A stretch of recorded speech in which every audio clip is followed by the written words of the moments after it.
What's up mga katanggal? Kamusta po ang buhay niyo po? Welcome po ulit sa aking YouTube channel. First of all mga katanggal, ay maraming po salamat sa Diyos sa kanyang awa at tulong. This time, ang tatanggalin po natin ay ang barya sa washing machine. Focus po kayo, huwag po kayong aalis. Here we go!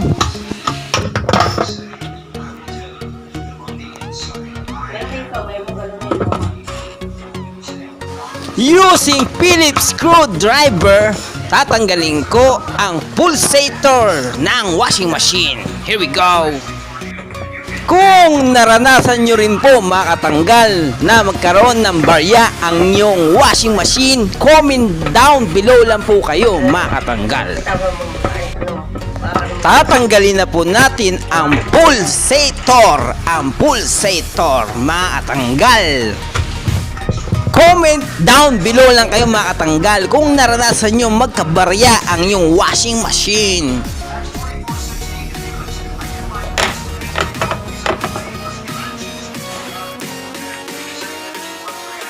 Gamit ang dalawang kamay, tatanggalin ko ang pulsator mga katanggal. So far so good.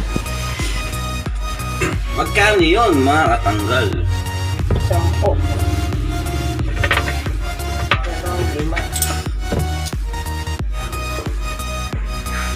As you can see mga katanggal, 2 lima ang nakuha natin. Pambili din yan. So far so good.